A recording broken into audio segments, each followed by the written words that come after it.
Assalamualaikum warahmatullahi wabarakatuh. Pada kesempatan kali ini kita akan membahas materi baru, yaitu materi tentang vektor. Adapun kompetensi dasar dari materi tersebut adalah KD 3.2 menjelaskan vektor, operasi vektor, panjang vektor, sudut antar vektor dalam ruang berdimensi 2 dan berdimensi 3.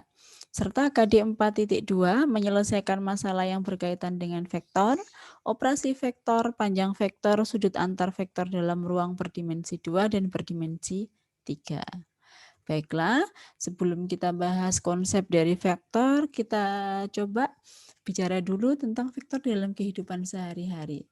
Ya, di era digital seperti saat ini, banyak orang yang memanfaatkan gadget untuk memperoleh berbagai macam informasi. Salah satunya ketika kita ingin mengunjungi suatu tempat yang belum pernah kita kunjungi sama sekali. Nah, dengan gadget itu, kita membutuhkan informasi untuk menentukan lokasi pada GPS. Nah, di sini vektor merupakan salah satu ilmu yang sangat penting dalam menentukan lokasi GPS tersebut. Di mana ya, dengan GPS kita dapat menentukan arah dan jarak ya, lokasi yang akan kita tuju. Itulah kaitannya materi vektor dalam kehidupan sehari-hari ya. Oke, baiklah, adapun beberapa materi yang kita bahas yang berkaitan dengan vektor adalah yang pertama ruang lingkup vektor. Ruang lingkup vektor ya terdiri dari definisi dan notasi vektor. Vektor khusus menyatakan vektor secara aljabar, modulus vektor, kesamaan dua vektor, vektor satuan, dan vektor sejajar yang akan kita bahas yang terkait dengan ruang lingkup vektor. Yang kedua, operasi pada vektor. Operasi pada vektor menyangkut operasi penjumlahan, operasi pengurangan, perkalian skalar dengan vektor, perbandingan vektor, dan operasi perkalian skalar dua vektor. Yang terakhir yang kita bahas adalah tentang proyeksi vektor. Nah, sekarang kita bahas materi yang pertama, yaitu definisi dan notasi vektor. Perhatikan ilustrasi berikut ya. Oke. Azura berjalan ke arah timur sejauh 10 meter. Kemudian ia berjalan kembali ke arah barat sejauh 5 meter. Perhatikan ini ya, berjalan lurus ke arah timur sejauh 10 meter. Dan kembali lagi ke arah barat sejauh 5 meter. Nah, dari ilustrasi tersebut, maka kita dapat menentukan jarak yang ditempuh Azura adalah 10 meter ditambah 5 meter, yaitu sama dengan 15 meter. Itu jarak yang ditempuh. Akan tetapi, perpindahan yang terjadi adalah 10 ini karena arah timur, karena berlawanan arah, maka tandanya jadi negatif. Jadi 10 ditambah min 5, di sini jadi negatif karena berlawanan arah. Ya, sehingga di sini 10 dikurangi 5 sama dengan 5 meter. Nah, inilah salah satu contoh tentang vektor ya, dan ini skalar. Oke. Nah, sekarang dapat dilihat walaupun Azura berjalan ke arah timur lalu kembali lagi ke arah barat, total jaraknya tetap 15 ya. Sedangkan perpindahan merupakan perubahan posisi saat Azura berjalan ke arah barat. Arahnya akan berlawanan dengan arah sebelumnya sehingga akan bernilai negatif. Maka dari itu perpindahannya 10 meter dikurangi 5 meter sama dengan 5 meter. Nah, jarak itu merupakan contoh besaran skalar dan perpindahan merupakan contoh besaran vektor. Ya, oke.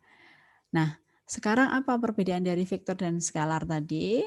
Yaitu Vektor adalah besaran yang mempunyai nilai dan arah, sedangkan skalar adalah besaran yang hanya mempunyai nilai saja. Oke ya.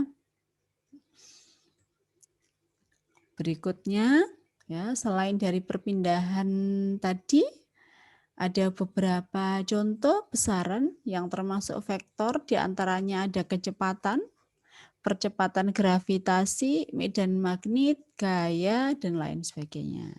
Sedangkan yang termasuk contoh besaran skalar adalah jarak, massa, volume, ya, luas, dan sebagainya.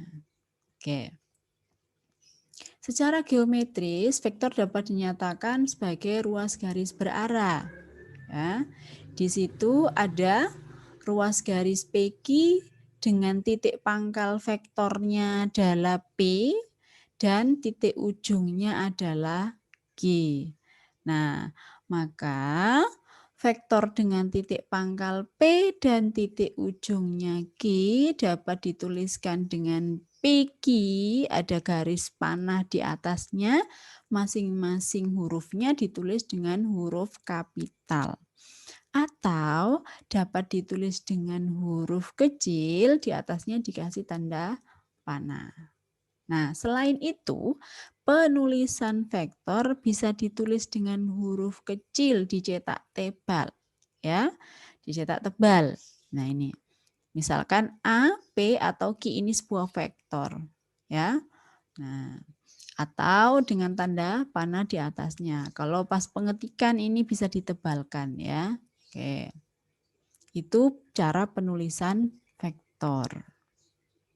Nah, sekarang yang kita bahas ada vektor di R2 dan di R3. Vektor di R2 artinya apa? Vektor di ruang dimensi 2. Ya, kalau kita tuliskan dalam koordinat kartesius, yaitu bisa kita tuliskan dalam bentuk koordinat X dan Y, ya, dengan pangkal koordinat O. Misalkan di sini ada titik A dengan koordinat X1, Y1. Maka nah, titik A itu sebenarnya mempunyai arah sejauh X1, ya, dan mempunyai arah sejauh Y1. Nah, ini tampak dia di ruang dimensi 2 atau dia bidang datar. Kebetulan ini di kuadran ke-1, jadi X positif, Y-nya positif. Nah, misalkan ada vektor lain yang di kuadran kedua, misalkan di sini. Vektornya arah ke sana. Nah, berarti di sini X-nya negatif, ya, karena berlawanan arah dengan X yang ini. Kemudian Y-nya searah dengan yang tadi, maka Y-nya positif. Nah, oke. Kalau Y yang negatif berarti Y-nya yang ke arah bawah, karena Y yang ke atas arah positif. Gitu ya. Oke. Sekarang untuk vektor di R3, yaitu ruang dimensi 3 atau bangun ruang. Dengan pangkal koordinatnya O, di sini ada sumbu X positif, ya, yang tampak di sini kita ambil sebagai sumbu X positif, ini sebagai sumbu Y negatif, sumbu Y positif, ini sumbu Z positif. Untuk sumbu X yang negatif berarti arahnya ke sana. Untuk sumbu Y yang negatif berarti arahnya ke sana. Untuk sumbu Z yang negatif berarti arahnya ke bawah. Berlawanan dengan sumbu yang kita tampilkan ini. Ya, baik. Sekarang misalkan ada titik P dengan koordinat X1, Y1, Z1. OP ini adalah sebuah vektor di R3. Nah, OP-nya itu diperoleh dari mana? Nah, ini titik X1, Y1, Z1 diperoleh, ya, arahnya ini X-nya, ya, sejauh X1, kemudian Y-nya ini sejauh Y1, Z-nya juga sejauh Z1. Menentukannya bagaimana? Nah, ini arahnya di sini X1 ke arah sini, X positif. Kemudian ini sejauh Y1. Berarti dari X1 bergeraknya sejauh Y1 ya. Karena ini agak miring ke sini, berarti ini juga agak miring ke sini. Ya, ini sejauh Y1. Setelah itu bergerak sejauh Z1 dari sini. Nah, dari sini bergerak sejauh Z1 karena Z1-nya dari pangkal koordinatnya ke sana sampai di sini. Nah, dari sini ini sejauh Z1. Maka di titik yang terakhir inilah ya titik ujung dari vektor tersebut. Maka vektor OP-nya ya dari pangkal koordinat ini ke titik ujungnya. Nah, bagaimana kok bisa mengatakan dia dibangun ruang? Coba kita perhatikan setiap posisi dari X1 ini kan sejauh Y1, ini juga sejauh Z1, kemudian Y1-nya ya kita tarik sejauh X1 dan Z1, begitupun untuk Z1 kita tarik ke sejauh X1 dan Y1. Nah, sudah terlihat dia seperti bangun ruang.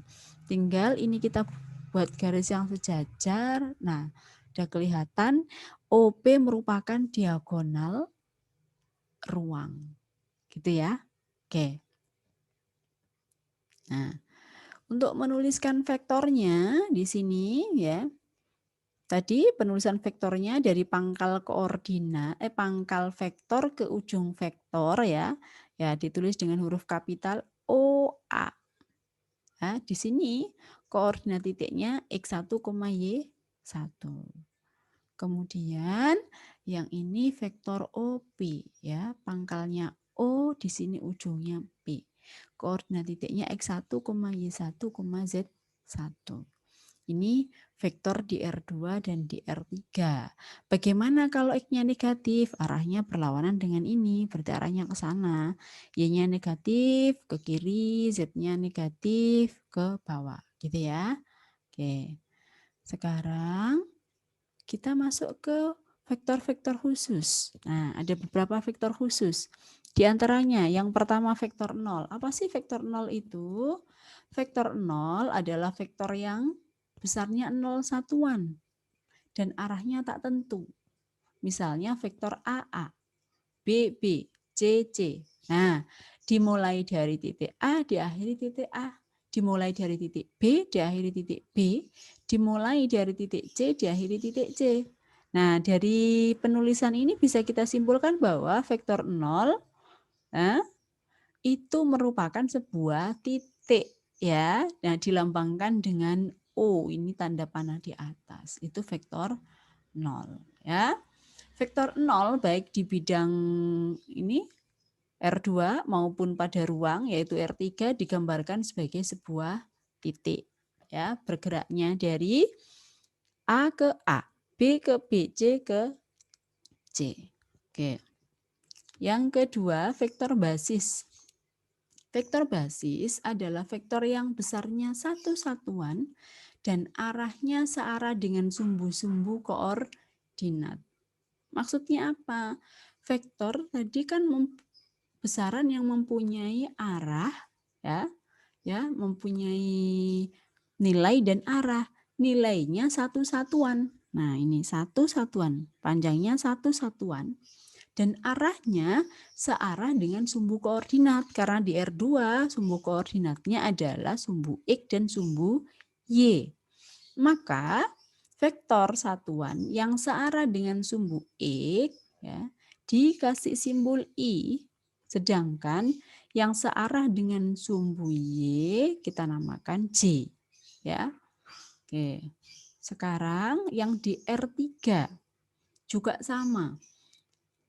Besarnya satu satuan searah dengan sumbu koordinat karena sumbu koordinatnya ada 3, ada X, ada Y, ada Z, maka I tadi searah dengan sumbu X, J-nya searah sumbu Y, yang searah dengan sumbu Z kita namakan K. Jangan lupa tanda panah di atas. Ini penulisan vektor ya, ini vektor basis.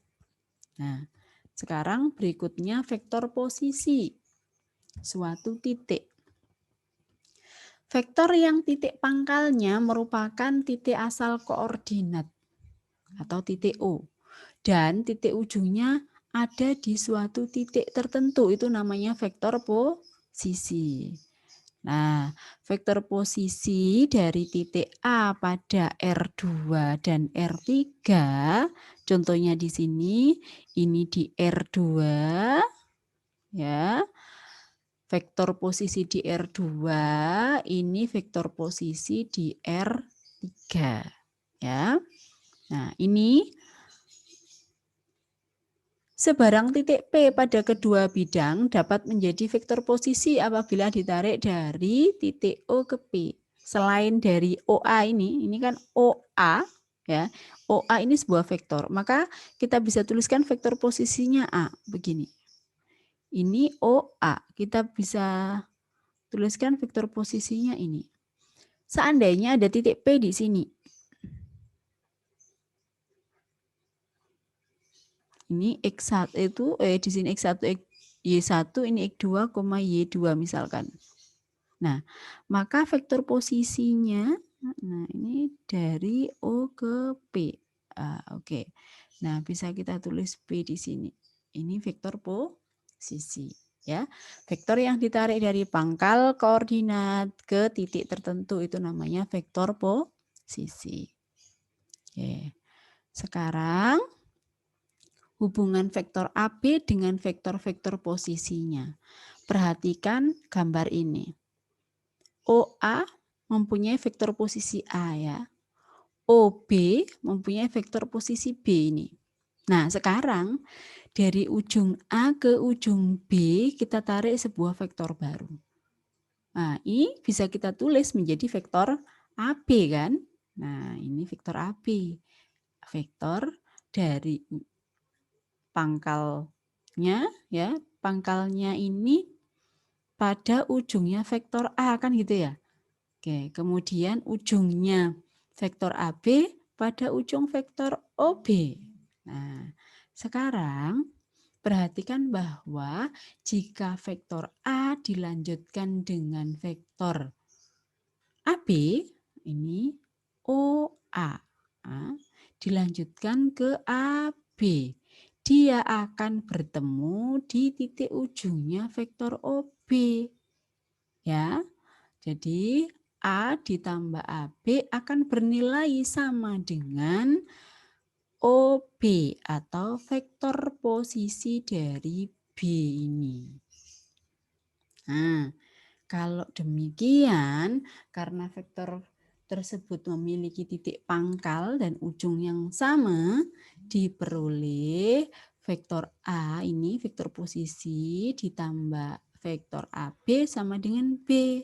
Atau bisa kita tulis AB, ya, vektor AB sama dengan vektor B dikurangi vektor A. Ini hubungannya vektor dengan kedua vektor posisi. Oke. Sehingga untuk setiap vektor AB tadi, B ini kan vektor posisi dari OB. Ya. Kemudian A ini vektor posisi dari OA. Maka bisa ditulis di sini ya. Vektor AB sama dengan vektor B dikurangi vektor A. Oke. Sekarang cara menyatakan vektor secara aljabar. Nah, secara aljabar vektor A dapat dinyatakan dengan yang pertama, ya, sebagai vektor kolom. Ini sebenarnya sudah ada di materi matrik, ya. Matrik kolom. Untuk di R2 berarti ada dua komponen, yaitu X dan Y. Maka bisa dituliskan seperti ini, ya, dalam satu kolom, ya. X1, Y1 untuk R2 sesuai dengan koordinat titiknya, ya. Nah, untuk R3 bisa ditulis seperti ini, X1, Y1, Z1. Oke, itu namanya vektor kolom. Berikutnya bisa dinyatakan dalam bentuk vektor baris. Nah, ini dalam bentuk baris. Vektor terletak di R2, ini ada X1, Y1. Untuk di R3, X1, Y1, Z1, ini dinamakan vektor baris. Ya. Kemudian yang ketiga, vektor basis. Tadi kita sudah kenal ya I, J, K. Nah, untuk R2 kita gunakan identitas I dan J. Untuk R3 I, J, K. X1 I, ini tadi apa? Vektor satuan searah dengan sumbu X. J-nya vektor satuan searah sumbu Y, K-nya vektor satuan searah sumbu Z. Ini cara penulisan vektor secara aljabar. Nah, sekarang perhatikan contohnya. Nyatakan vektor berikut dalam bentuk vektor kolom. Nah, perhatikan di sini. Ini ada pangkalnya di sini. Coba perhatikan ini berapa langkah ke sini? 1, 2, 3, 4. Kemudian ke atas 1, 2, 3. Ke kanan 4, ke atas 3. Ya. Maka vektor U bisa kita tuliskan dalam bentuk vektor kolom tadi ya, 4, 3. Nah, sekarang vektor V. Nah, ini dari pangkalnya ke kiri 1, 2, 3, 4, 5, 6. Kemudian ke atas 2. Nah, karena berlawanan arah, maka X-nya bernilai negatif. Berarti V-nya sama dengan min 6, 2. Oke. Berikutnya, diketahui titik P 3,-5 dan Q-nya min 2,8. Tentukan vektor PQ dan QP dalam vektor basis dan vektor kolom. Tadi kita sudah bahas PQ ya dan QP. Nah, tadi vektor PQ-nya kita dapatkan dari Q min P ya. Sehingga Q-nya, nah ini dari ambil sini, Q-nya min 2,8. Ini koordinat titiknya. Kalau ditulis dalam vektor basis berarti min 2i plus 8j. Kemudian vektor P-nya di sini 3, min 5 berarti 3i min 5j. Nah, ini kita jumlahkan atau kita kurangkan yang sejenis. Min 2, min 3 jadinya min 5i. 8j ini dikurangi min 5j jadinya 13j. Ini vektor PQ. Nah, berikutnya vektor QP berarti P min Q. Nah, di sini P-nya 3i min 5j dikurangi min 2i plus 8j. Sama dengan 5i min 13j. Ya. Kalau ditulis dalam bentuk vektor kolom bagaimana? PQ sama dengan Q min P. Q-nya tadi min 28 dikurangi P-nya 3 min 5. Min 2 min 5, min 3 sama dengan min 5. 8 dikurangi min 5 jadinya plus 13. Ini vektor dalam bentuk vektor kolom. Berikutnya QP berarti P dikurangi Q. Bisa kita tulis P-nya 3 min 5 dikurangi min 2, 8. 3 dikurangi min 2 sama dengan 5, min 5 dikurangi 8 sama dengan min 13. Oke. Berikutnya, diketahui titik A, nah ini vektor di R3 ya, karena ada 3 komponen di koordinatnya.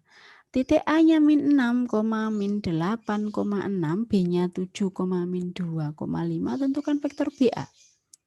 Nah, sama.